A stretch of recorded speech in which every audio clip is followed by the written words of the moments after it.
So good day, friends. This is Dr. Bob Hamilton, and you have tuned in today to the Hamilton Review, where kids and culture collide. Thank you for making us part of your day. You're busy people. I know that. I talk to you. You got a lot going on, and the fact that you have tuned in today means a lot to me. So thank you very much for your time. If you like what you hear, send it to friends, tell people about it, and because we're building an audience. And the reason we're building an audience is because the people I have on this show are amazing people. And today is really no exception. Special guest today is a woman that many of you saw as children growing up watching television. Her name is Melissa Francis. She was a child actor. Her probably the most well-known role was as Cassandra in a series called Little House on the Prairie that my sisters watched incessantly. She went on from there to go to college back at Harvard. From there, she became a reporter, ultimately a network journalist, had a national show on Fox Network, and now she has retired from that and owns her own production company. Melissa Francis, you're an amazing individual, and it's a pleasure to welcome you to the Hamilton Review. Thank you. It's a pleasure to be here. Thanks for inviting me. Totally welcome. So listen, we're going to talk about a book that Melissa wrote a little bit later on the show. But Melissa, before we get into the book, I like to have my guests talk about themselves, who they are, a little bit about their background. I know your story. I read your book. Okay. So it's an amazing story, but just kind of go back to your childhood, a little bit about your life without getting too much into the book content, but tell us a little about your story, because your story is a fascinating story. So the microphone belongs to you. Well, I mean, this is the beauty of your life being an open book. You have nothing to hide because you've written it. So it makes it really easy. It's also organizes it in your head. But so I grew up not far from you in Southern California in the Valley. I don't like to admit I'm a Valley. No, I love to admit I'm a Valley girl. That was when, that was a thing. Moon Unit, Zappa, gag me with a spoon, the whole thing. It was obviously, I was born in the 70s. It was the 80s.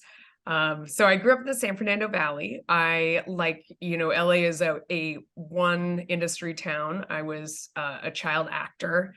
Everybody in LA, I feel like, I'm sure your patients there's a lot of actors and people, connected to the industry. Yes. So it wasn't that unusual, but I did my first commercial when I was 6 months old. I did more than 100 commercials, 3 movies, 3 series, so many ABC after school specials, blah, blah, blah, like my whole childhood growing up, all the way until high school. I went to a Catholic school in the Valley, Chaminade, that is still alive and well and thriving. In fact, my husband's roommate from college, his kids go to Chaminade now. And it's so funny. It's a fantastic school. So I went there, and I had this sort of awakening when I was in high school. I started to, I wouldn't say get tired of acting, but I didn't love, to put my finger on it, I felt like I didn't want to say someone else's words. It wasn't that I didn't like acting. It was that, sometimes I felt like the dialogue wasn't authentic. I wanted to change it.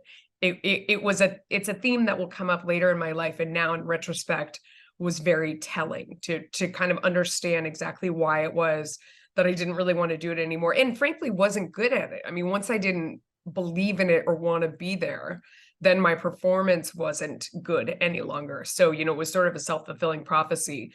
I applied to Harvard, Stanford, Princeton, Yale, and I decided of the 4 to go to the one that was basically the furthest. I mean, I guess technically Yale's a little farther, but I decided on Harvard, not for the name, but because there was no chance I could go home for auditions. I had gone to Stanford summer school and still sort of felt the draw back when I got the guilt trip. There's a great audition, come home and do it. I was tempted and I did it. And I wanted to see, I had never existed without being a child actor. As I said, I started when I was 6 months old, and I didn't choose this career, but I didn't dislike it. I just wanted to see, would I be drawn back or did I want to do something else? So went to Harvard. I studied economics. I went looking for that first summer job at the career counseling office. Everybody at Harvard was going to be a doctor, a lawyer, or work on Wall Street. And I definitely didn't want to do one of those three, but I didn't, no offense, I didn't know which one I wanted to do. So I saw there was an internship in news, and it was at the local Fox station in LA. And it was this summer when, so let's see, it was like 1993 maybe. And the big story was there was this chicken that had an arrow shot through its head and was still perfectly fine and walking around with an arrow in its head. And this was like the lead story for a week. And I loved it. It was ridiculous. But what I loved about it was that the day built in this huge crescendo where everything got more and more frenetic and tense through the whole day. And you had a big show at the end of the day. And then the whole thing was over and you went home and you started the next day fresh. And I loved the pacing. I loved the excitement. Entertainment, as I'm sure so many of your listeners know, moves really slowly. So you may audition forever, you rehearse, like it takes so long for anyone to see it. And the immediacy of news was fantastic. Yeah. So when I graduated from college, I was a local news reporter in Maine, New Hampshire, Rhode Island, Connecticut, New Jersey. Working my way up the ladder, I finally got hired by CNBC. I had wanted to combine that economics with the news and the storytelling. I got hired at CNBC. I had fallen in love with Maria Bartiromo when I was in college because she was, to me, everything in one package. She was brilliant, but she was beautiful, and she owned it. Yeah. You know, she wasn't at all, she just owned her beauty and her sexuality, and men would push her on the floor of the New York Stock Exchange, and she would push them back. And I loved everything about that, but she was so smart. You couldn't pick apart her analysis. And that was who I wanted to be. So I worked for CNBC and I worked with her and I loved it. And I wrote my book in there somewhere when I started to get a little itchy at CNBC. I wrote my book and I realized that what I was yearning for, again, it was that same thread that I wanted my own voice. And in news, it's all very, very controlled. And, you know, we didn't have that freedom yet. You know, Twitter was just first starting. Everyone was pretending like they didn't have an opinion. It was kind of still that era. So that my book gave me my first taste of really having my own voice. And then I got recruited over to Fox. And at the time, I only went to talk to them kind of to negotiate with NBC. I had no intention of going. I never really watched their product. I didn't know much about it. And, you know, Roger Ailes said to me at the time, I let you be you. You be your personality, as loud, as big, as whatever it is. You don't have to be right, left, center, whatever it is. And it's about your own voice. And that really appealed to me. And when I got there, it was like that. And through that experience, I started doing a lot of the political debate shows. My nickname was the voice of reason. I was kind of the person who would call out everyone's BS on both sides. You know, I was like, that's ridiculous. You know, come on, let's be real. That was sort of where I came from. Right. And that was a fun role to play there. You know, I mean, there wasn't a lot of that. And I really enjoyed it. And then, like everything else, you know, I have sort of this 7-year career span where I start to get itchy and look around for the next challenge. And I wanted to go into writing, but in a different way. Writing books was rewarding the first time, but then it sort of lost. It wasn't as expressive as I wanted. And I realized that I wanted to circle back to entertainment. I started comedy writing and I won a festival in New York City and was like, maybe I could do this. So I got back into writing. I took a lot of, I studied structure of both filmmaking and, you know, series, scripted, unscripted. You know, I really did my homework. And then I took the leap and I started my own production company. I have 5 shows in development right now. Wow. In various stages of development. I have a half-hour scripted, an hour dramedy, a docuseries, and 2 truly unscripted shows that are, you know, like reality shows like you'd see on Bravo, hopefully. Yeah. And I have several different writing partners and stuff. And so that's where I am now. That's what I'm doing. Amazing, amazing life. You've done a lot of different things, and you get you seem to, everything that you touch seems to turn to gold, my dear. So good for you. Do you want to share for a second about your 5 shows in production? Do you have a? Oh yeah, I mean the one that's at the forefront right now is a docu-series called The Mighty Fall, and it's about some of the biggest names, who have hit the headlines, whether it's Weinstein, Epstein, Ailes, a lot of those people. And what's different about our show, I'm doing it in conjunction with Michael Wolff, who's a very famous writer, wrote all about Trump, Fire and Fury. He is the one that all of these people talk to. And the idea that we came up with together was that all the characters we focus on, we personally knew and covered as financial reporters back when they were celebrated, before they were taken out into the square and disemboweled. And what's interesting to us about the characters is that they were always very honest about who they were. It was just the public's tolerance for the behavior that changed. Yep. And people knew who they were. And so we sort of examine, first of all, their words. We have their words as journalists. And we let people listen and kind of decide, didn't this person always reveal who they were? We're not defending them in any way. I mean, their words really hang them. Sure. But their words were the same before and later. And so it's a very different take with brand new, really. We break a lot of news on the show. I mean, it's going to be a big deal. Do you think that part of that is the fact that these guys get older, and as they're young, they're good looking, they have maybe they're hip, whatever, and they do the same things. It's just when you get to be older, when you're like a dirty old man, I guess you would say. No, people don't like. No, I disagree. You disagree? No. Yeah, I totally disagree.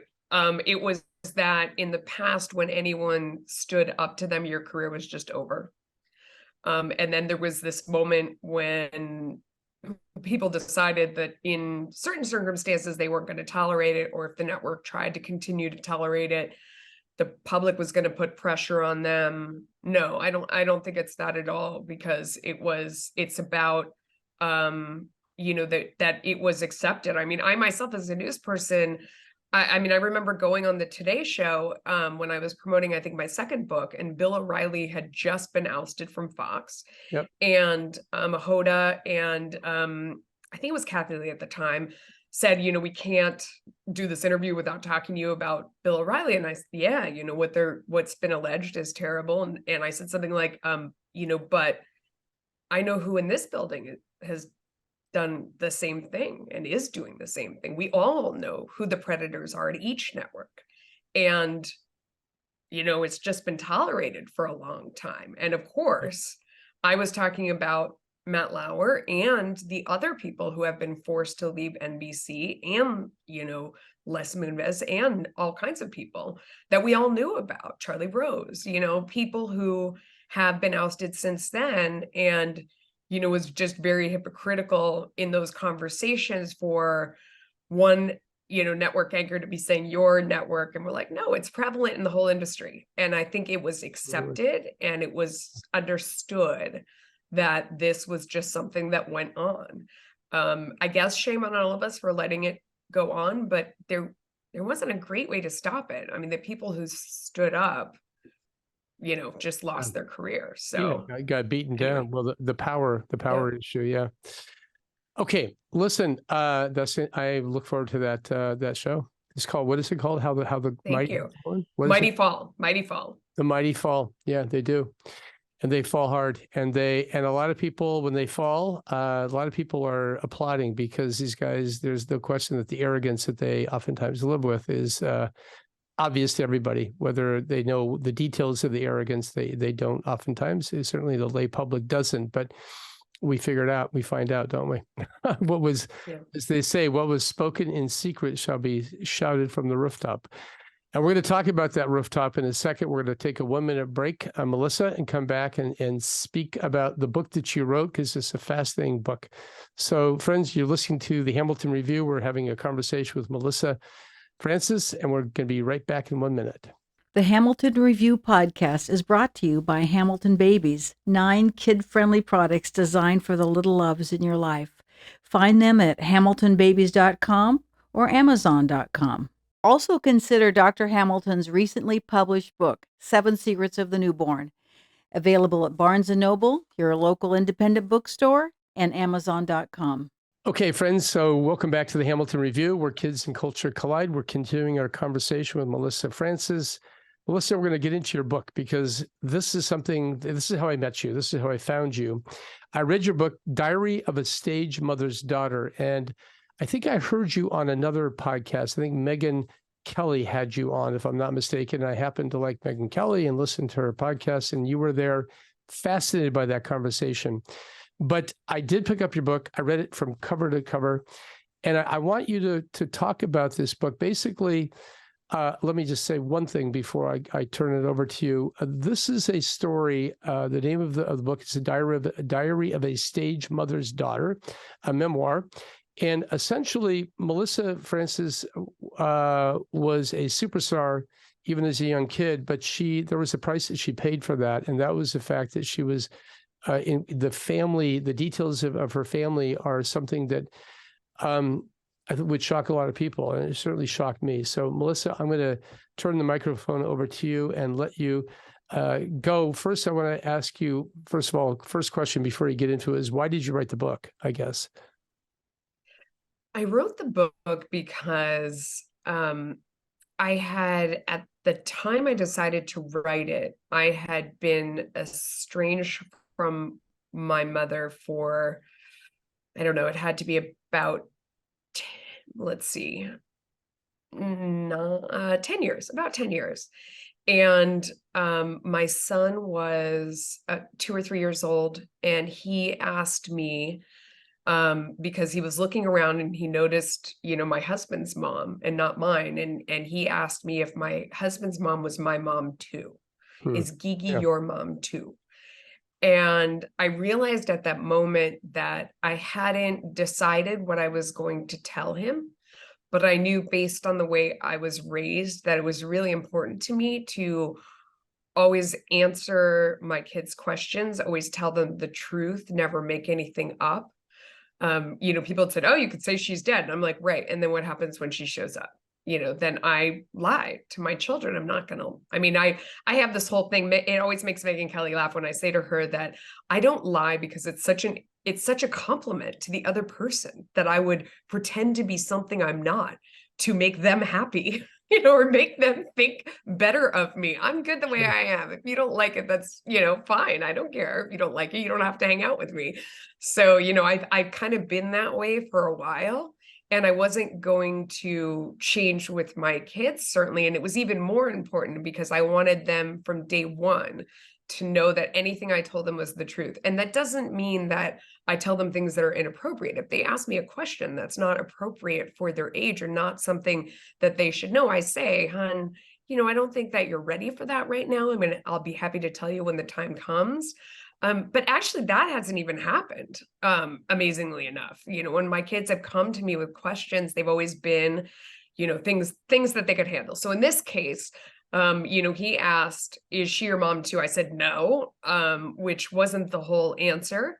He didn't know how to follow up, but I knew I had about 5 seconds to think of how am I going to handle this? And it led me back into therapy to say that because I realized, what is my story? And am I okay with it? What is it?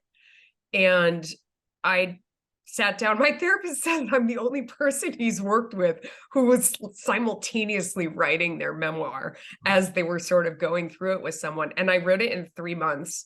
Wow. And it was a story that was inside of me and came out. And, I would wake up naturally at 2:00 in the morning and write for about 2 hours. And then when I got into CNBC in the morning, while I was sitting in the hair and makeup chair for an hour, I would go through and sort of read what I had written in the middle of the night and organize it and begin to process what was I going to talk about next.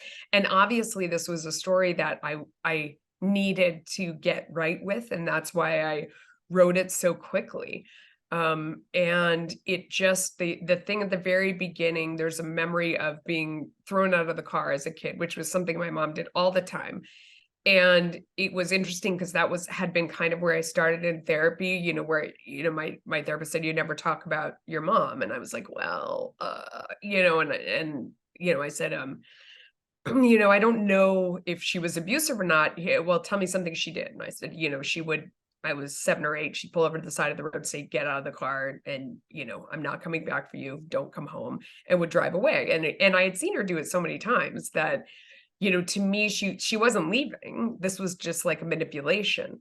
So I think there had been a news story maybe that week about another mother doing that, and everybody went bananas. And then immediately I found a bunch of people who the same thing had happened to them. So I was very confused about, did I have a tiger mom, or was she abusive, or was I lucky to have her because my life turned out so great? I didn't know. And I had to really sit down and examine it and go through it. Since I wrote the book, I was inspired by Glass Castle. Was another book written by another journalist who I loved. Her style was, in my opinion, just laying out her memory. Now, we all understand that our memory of events is not, it's not a movie. It's not testimony. It's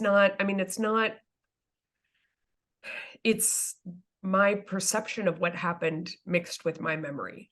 Sure. So, Yep. I don't know if somebody who was standing there watching the same thing at the same time would have seen the same. I don't know. I told the truth of my memory. So anyway, I felt like that was the way she had done it. And I also am someone who's been uncomfortable. I don't like people feeling sorry for me. That really makes me really uncomfortable. And so I didn't want it to be like a whiny thing where I'm saying, oh, I was this abused child. It's because I don't feel that way. I don't feel like I was an abused child. So anyway, that was kind of, I saw somebody do it in the way that I felt like I could do it. So I just sat down and kind of laid it all out and went through, I had sort of the ultimate tiger mom, who it turns out was also maybe borderline, probably a sociopath. And, I to me, being driven so relentlessly turned me into a killer. It also really separated me from my feelings. And, it was something where later I had to sort of try and reintegrate myself. And, I've done a lot of work trying to feel again. And then for my sister, it ground her to the ground to the point of substance abuse and alcohol and a very early and untimely death.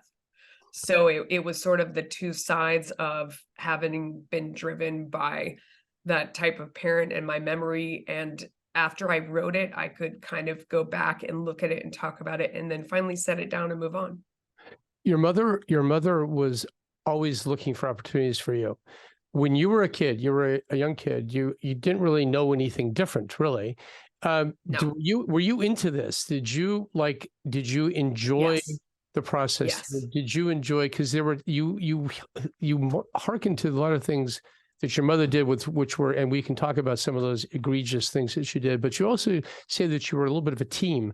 She would read, Yes. you would practice together. So there was this very kind of two things happening at the same time. On one hand, she would get pissed off at you and throw you out of the car, which is unbelievable. And yet there was this other thing where she was like your coach and she helped Right. you, and you were into And that. she was damn good. Yeah. And No, you I mean, were into that. so one thing is that that was my safety physically, was that when I was acting, when I was on a show, when I was going on an audition, she had to be really good to me, because in order to perform, you have to be up for it and ready, and she wanted me to go in and do it. So it made me her favorite. It made me safe. It made her happy, which made my life much easier. I mean, anybody knows who's, I mean, that was one of the things I always hear the victims of Jeffrey Epstein say, that nobody understands that they worked so hard to keep him happy because you didn't get hurt when he was happy. And it was the same kind of thing. Like, it was, in the end, I was very resentful that it was my job to keep her happy. Yeah. And I was even mad at my sister when she would upset that. I'd be like, help me out here. Like, I'm trying to keep us from getting hurt, and you're prodding the bear, and I'm having to fix that. Like, it's a very, any psychiatrist would tell your psychologist that it's a, it's a trap. But everybody who says, the child actors who say they hated it, I have a little trouble believing that, because it's very hard to do, and you have to love it. I think you have to want to be there. And I have 3 kids. I can't make them do what they don't want to do. Or if I make them do it, they're not doing it well or with a smile. I mean, anybody who's forced their kid to play baseball knows that kid's not good at baseball when they don't want to be there. So no, I really enjoyed it. I loved it. I loved performing. I loved being treated like an adult. I loved the power of a paycheck. I loved the respect. I loved the feeling of accomplishment. I think it set me up to be a fighter. And at the same time, she always said, just because you're doing this, you still have to have straight A's in school. It's no excuse. You're staying in school. You're not like these other kids. So at the same time, I mean, it was an incredible amount of pressure, but she was right. And, I had the option at the end to go to Harvard, Stanford, Princeton, Yale. Yeah. So I was, number 2 in my high school class. I had, I think the highest SAT score, whatever, I mean, I was ready to go. So she did a lot of things right. And that's to me, that's why the book is interesting. That's why life is interesting. That's why all of these people we've condemned are interesting, because they had another side. If they didn't, they couldn't have been successful. Yeah. I mean, she was smart. And she was good at being a stage mom. It was very clear in reading your book that your mother was a very, very intelligent woman. And as you said, you felt that she was the most beautiful woman in the world. At one point you said that. But you did find, you did mention in the book that she felt a little bit odd. Like, for example, you did not like to watch yourself on the screen. You wouldn't watch, would you watch episodes? So you didn't like to do that. That was comfortable. And you also, clearly when you were a little girl, I mean, my gosh, at what age did you begin your role as Cassandra? How old were you? 8. 8. Okay. Yeah. So people would recognize you on the street, and you also felt a little bit uncomfortable about that. Yeah. Yeah, it was, I mean, those are kind of 2 separate things. So it's interesting. I still hate watching myself. And I find that I would say 60%, more than half of talent that I know are in agony when they watch themselves on the news and movies, that you have to force yourself, because you can't get better at your craft if you don't listen to your voice back, if you don't watch the dailies, if you don't watch your show, you can't get better. But for a bunch of us, it's agony because we're so hard on ourselves. So I watch it, and all I see is every single thing I did wrong. I mean, I'll watch this back and be in agony. I mean, but you have to do it. And then there's the other people who can't get enough of themselves on the screen, and they love looking in the mirror, but it's pretty evenly split. The very hypercritical, that's separate from being an 8-year-old. And overnight, I went into the Northridge Mall. All you Valley people know what I'm talking about. Porter Ranch. I lived up in Porter Ranch, and there was the mall, and I went in, and it was like, I heard Justine Bateman talk about this. See, people today don't understand, because there are so many places you can watch stuff online. There's streaming, there's cable, there's networks, there were like 6, 7 channels at the time in the 80s. I mean, there was like 2, 4, 5, 7, 9, 11, and 13. That's right. That's what we had. Yeah. And, Channel 4, 8 p.m. Monday night, which was a really popular time to watch television, millions upon millions upon millions of people tuned in and watched Little House on the Prairie. Yep. There's nothing that is similar, except for maybe, the Super Bowl. I mean, it's something, and so my face by itself would fill the screen for all these people. When I would go into the mall on Monday, it was like being Taylor Swift. I mean, I'm not exaggerating. It was really, I would get surrounded. And my mom loved it because she had worked for that. But when you're small, you know, I was short, you know, I was a child. Yeah. It's scary. You know, we're surrounded and crowded, and people are pushing and they want to touch you like you're a pet.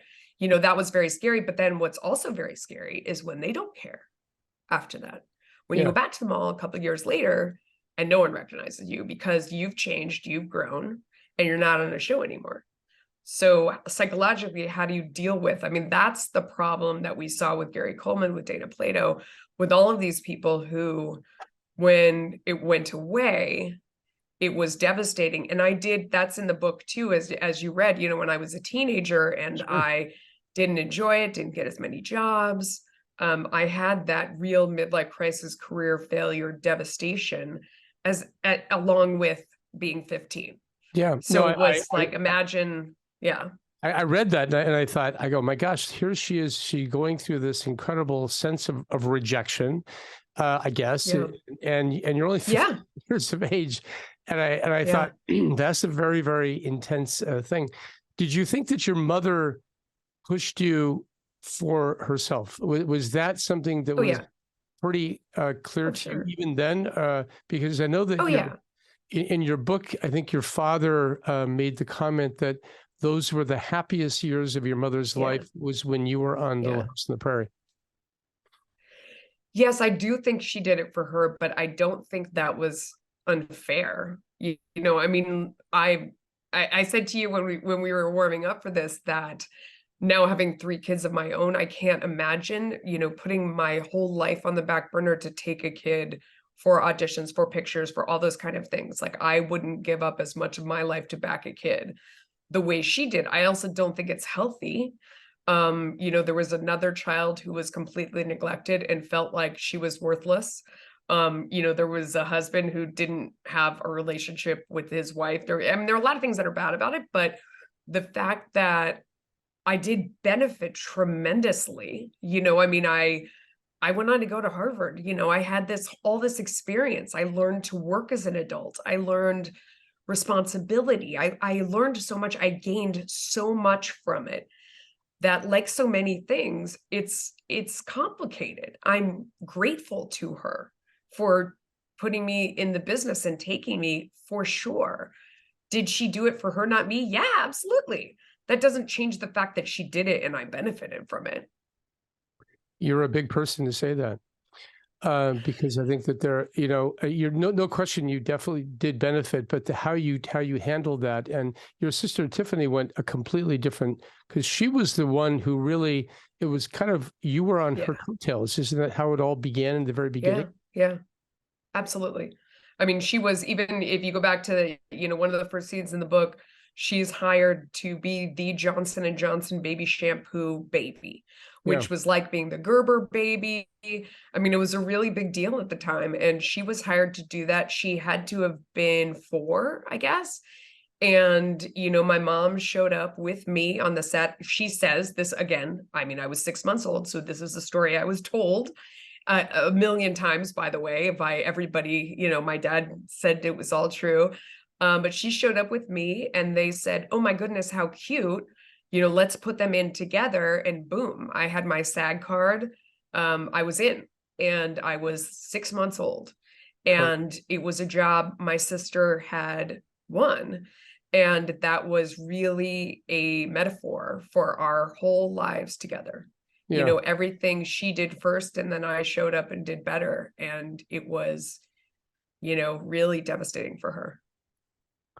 Yeah, and eventually she did, and when you ultimately got the big role, Little House on the Prairie, she kind of disappeared. It was like you wouldn't even see her for days because you guys were out early and home late. Yeah, that was a very sad thing. So your mother was clearly a narcissistic in her approach to life. Tell us a little bit about your mom, because this is really about your mom. And by the way, This book, Melissa does not mention her mother by name, nor does she mention her father by name, nor is there a picture of her mother or father in the book, Yeah. which I thought was interesting. But tell us a little bit about your mother. Well, it's hard to know where to start.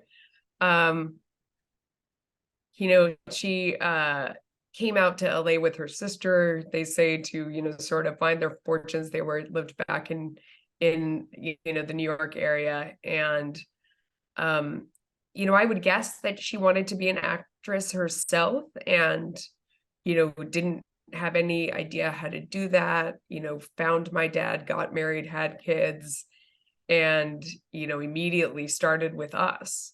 She said she was online at a carnival and the guy said, your daughter's so beautiful, she should be in movies. She said your go away creep, thought he was trying to pick her up or whatever. He gave her his card. Turns out he was a big agent, but she still didn't call him. But she went in. The biggest talent at the time was Rodney Allen Rippey. He was doing, oh gosh, I don't know if it's Burger King. It was a burger commercial at the time. He was a huge star, and she went and took us to that agent. It was the time when you could find their address and go show up, and got us an agent and put us in it. I think she's a very smart and ambitious woman, but I think it was obvious. She would never go for, even when my sister was in a terrible car crash, and our pediatrician had, the whole time we were growing up, we had the same pediatrician. And I always remember that I felt like always knew the truth of what was going on and kind of tried to talk to us, to talk to her. There's not a lot you can do, if we were never bruised or anything, like there was no, and we never said, help us, so what could you really infer or know?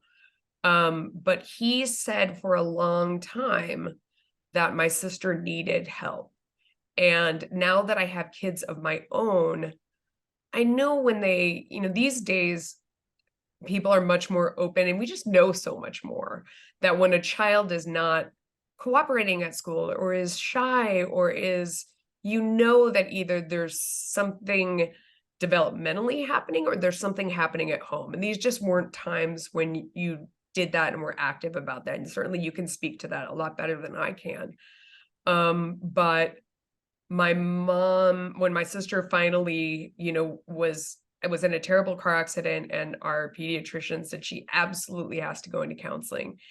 And instantly the counselor said, you parents need to get in here. And my mom just refused. And she knew that there was a lot wrong with her and what she was doing, and just really did not want to look at it. And in the end, that never changed. When I grew up and moved away and was never coming back and was getting married, and my sister's health deteriorated and she was in the hospital, and my mom basically left my dad and my sister high and dry and came and wanted to be a part of my life with my husband, who she considered the victor, and she wanted to totally disown my father and my sister. And I said, you need help, and can start from scratch. We could start brand new. I can forget everything that's happened in the past, but I will not go on like this. I will not let you manipulate us, and just all this mishigas has to end. And I firmly believed in my heart at the time that she needed medication and help, Sure. that she was clearly, very unwell. And she had no interest in that. The day I said, you need to get help and we can start over, but without that, I don't want a relationship. I never heard from her again. That was it for her. She was fine with going away rather than getting help. And really dealing with it. Yeah, I thought that was such an odd thing, because she had come to you, and I think that your husband, Ray, who is clearly a remarkable man, and clearly in some ways has really been an anchor in your life. I think there's no question about the only one, that you really, you found the right guy. And that's a wonderful I'm blessing. blessed. You are. And And I also think that you also saw a different dynamic, a family dynamic that you had never seen before. Yeah, it was really, I didn't know how much was wrong. I mean, it's similar to sitting down and writing the book and saying, I had a good childhood. There were some problems. And when I started getting into it, my therapist was like, no, that's not okay. And I really didn't I didn't know what was different when the first clue to me was when I was never getting married. I was never having kids. That was, I mean, I had always said that. And I'd always said high school, college, I would listen to Dr. Laura and do the opposite because I was like, sweet, now I know what to do to make sure I never, ever get married or have kids because I don't want to. When I met my husband for the second time, because we went to college together, but we never dated, a friend reintroduced us. And when we got together, there was no emotional hostage taking. I was so confused that there were no games. There was no emotional blackmail. It was like just kindness and warmth, but he's also really fun and exciting. And I went from I'm never getting married to we don't need to get married, but I'm done with everyone else. I was just like, this is something I've never experienced. And it was just, in retrospect, it was like kindness and acceptance and love. I'm gonna cry, but but he's also was exciting and fun. Yeah. And just a big loving spirit. And so from there, it kind of began my discovery of that there was another way. Yeah. No, I think that you had also kind of intimated that in your book when you went to Harvard and you realized that, or I guess you went to Stanford, the summer of Stanford program, you said that the door had been cracked open, is how you put it. Yeah. There was another universe, and everything that you have done, listen, your acting career was incredible, wildly successful, really. And yet that was all you knew. And all of a sudden, suddenly there was this group of people that you ran into there. I think that continued obviously in your Harvard experience back in Cambridge as well. And that newness, I guess, that realization that there were other things out there in this world other than acting, it kind of opened up your world. You ended up going into a business, journalism, and ultimately you were in front of a camera again. You clearly feel very, very comfortable in front of a camera. Well, what's interesting about that is, it wasn't my goal to get back on camera. And I know everybody, I just found another way to be on TV. I mean, Howard Stern one time was like, was making fun of me and trying to tear me down and was like, oh, she's some failed actress who decided to, get into news.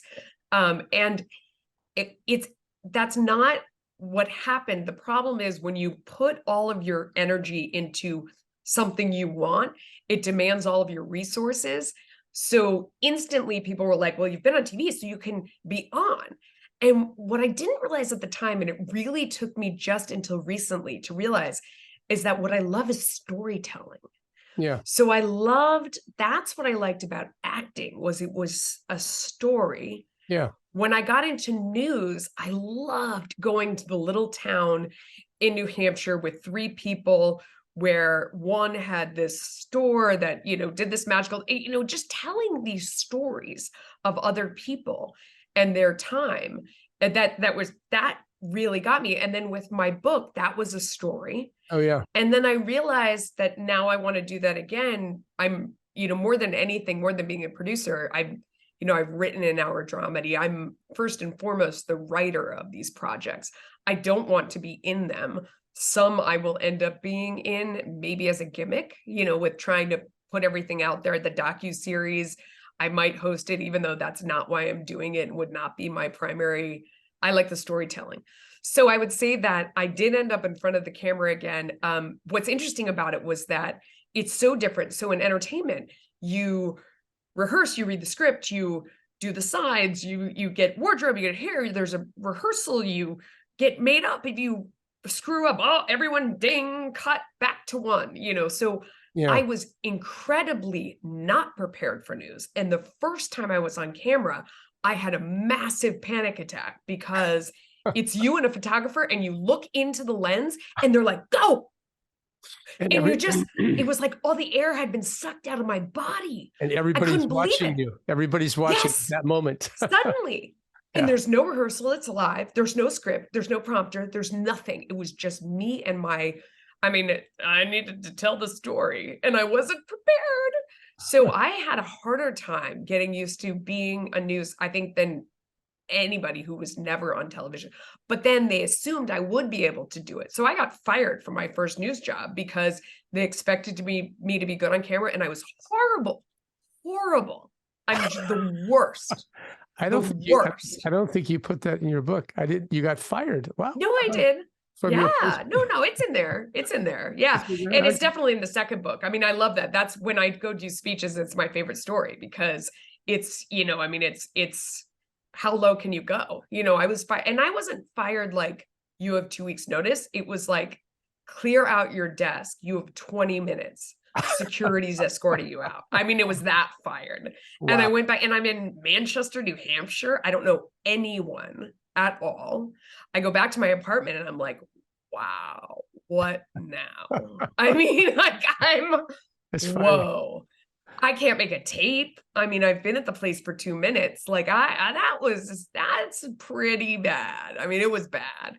And, I picked myself up off, and that's what my second book is, Lessons from the Prairie. And that's, the biggest part of it is having been fired in that situation and how I, scrape myself off the ground from that situation. And that actually, the steps that I used when I went back and looked at it was the formula that I have used in every devastating situation for the rest of my life. I mean, I always say when I do a speech, Karen Appel, wherever you are out there, last time I saw, she was selling insurance in New Hampshire. Former news director Karen Appel, who fired me, you did me the biggest favor of my whole entire life because I pulled myself back up and now you can't kill me because I know how to do it. It's funny. I was listening to Tucker Carlson the other day. I know you know Tucker as well. Oh, yeah, really, very well. And so Tucker was saying, he was giving a speech somewhere and he said, you only learn things when you fail. If you succeed, you kind of learn things, but you don't, when you get your butt kicked like you did, you really learn things like in a big, big way. So I'm watching our time and I promise you, I'm going to get you out of here at a reasonable time and our listeners are limited to in their time. But I do have a couple of questions. You were out there, you saw a million young actors who were young. Does anybody, your mother, God bless her, wherever she is, I guess, she did it wrong in many, many ways. Do you see people who do it right? And how do you do it right if you're going to be, listen, there are roles that are out there, Melissa, we need a kid, okay? And that kid's got to come from somewhere. And they can't drive themselves. They need an adult to drive them there. They have parents. Are there parents that you saw who did it right? And what does that look like when they do it right? So today, there definitely is. And I know this because I met one recently. I met a completely normal mom who lives down the street from me here in New York, who actually has a full-time job herself. She works at a school. The industry has changed a ton. So what she told me was that, first of all, her son asked her over and over again to do it, which I completely believe because I have a daughter who wants to be Taylor Swift, and she drove me bananas until I took her to rock star school, and she spends all of her time singing and practicing, and she's been bitten, and it terrifies me. I'm not happy about it, but I know that, like, as much as I've tried to steer her in any other direction, when a child wants to do something, they want to do it. So this woman has a son who wanted to do it. Now what's great about it is there isn't the driving anymore. That apparently doesn't go on as far as I know. What she told me was that, you get an audition, it's over Zoom. So they send you the sides, you work on the sides with your child, or your child works with a remote coach and gets ready for the audition. Then you record it on Zoom and you just mail it to the people that are looking for it. So, as she said, everything her son gets out of it are the good things that I learned, which is number one, reading. memorizing, learning elocution, learning, acting is about emoting, is about getting in touch with your emotions. There's a lot of great things that I think all of that was fantastic training. People say learn to be a liar. No, because if you think you're lying, you're a bad actor. So they just don't understand acting. It's about tapping into something inside of you that empathizes with that character. So it actually teaches you empathy for other human beings. And it teaches you to be emotive, to be in touch with your softer side, with your feelings, rather than shoving your feelings down. If you don't have feelings, you're not a good actor. You're Keanu Reeves. Oh no, I didn't say that. You're not Keanu Reeves. It's so she said that it's been an incredibly positive experience for her son. And that, of course, when you go and do jobs, that is an amazing experience. I loved that. When you're hired, you show up, you work like an adult, they treat you wonderfully because a child has to be happy to perform. So they let you eat anything. It's like, woohoo, we had so much fun in Little House. Every show I had fun. So the actual performing is always really fun. And you don't mix with an unsavory element because you're not exposed to anyone unless you're working on a set. And on those days, yes, the parent has to be there with you the whole time. And this mother does. She says it's becoming a little bit of a problem where she works. And if her son really became successful, it might be a problem. But, he works a couple days a year, which is very successful, as all child actors and actors of all types know. If you're hired to work a few days a year, that's a giant victory. So yeah, you can absolutely do it right. But you can't push a kid. And what is that? No, you can't. One of the things that I was thinking about after our conversation, our pre-call here, was that how do you strike that balance? I mean, the balance between a true tiger mom and another mom who's just kind of whatever. There's got to be that balance, and that's really what you're talking about.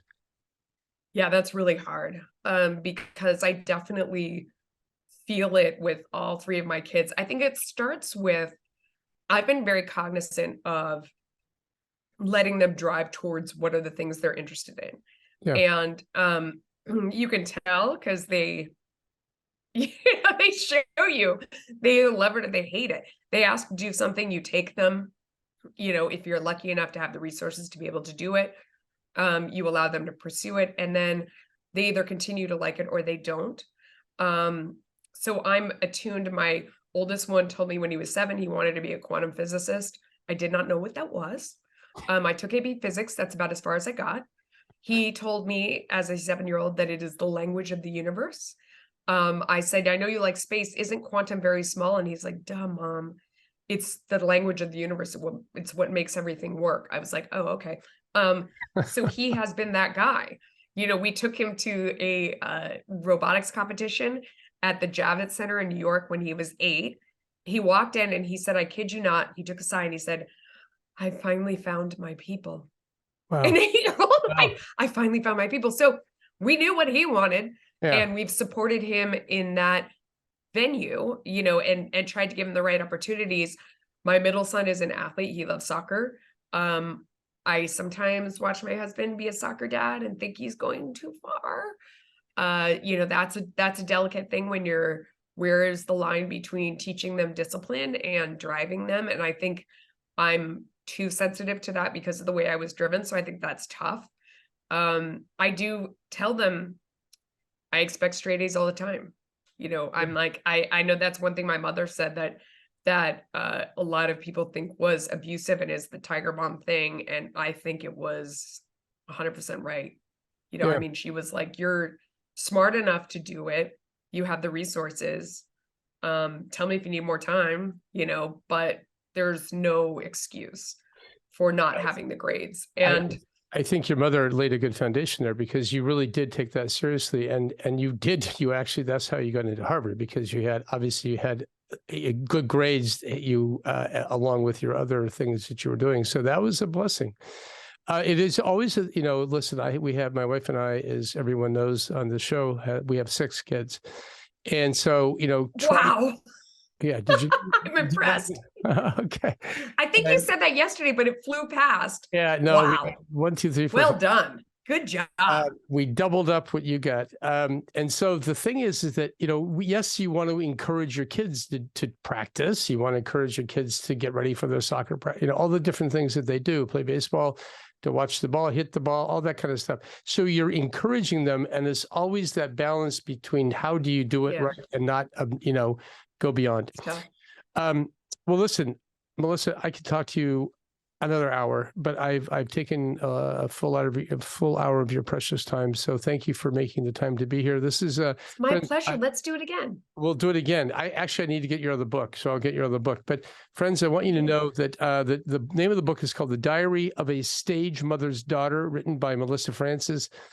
This is a phenomenal book, and I have to say it is very provocative, very, very thoughtful, and I'm recommending it to people to read. So you can't stop reading it when you start. Thank you. It's on iTunes and Amazon. It's harder to get a paper copy now of any book, but it's everywhere digital. I found it somehow. I have my office manager found it. So pick it up, friends. It's a worthy read. And Melissa Francis, I wish you the very, very best in all that you're doing. You got a lot going on. I love your creative mind. I love your drive. I kind of like you. You're kind of a cool person. So it's been a pleasure talking with you. And so those listening, you have been listening to the Hamilton Review, where kids and culture collide. Again, we've been sharing with Melissa Francis. Great time, Melissa. Melissa, thank you. And thank you. Friends, until next time, be well and be encouraged. We'll see you then. You have been listening to the Hamilton Review, where kids and culture collide. Thank you for allowing us to be a part of your day. Tune in again next week on Apple Podcast. Rate and comment and tell a friend.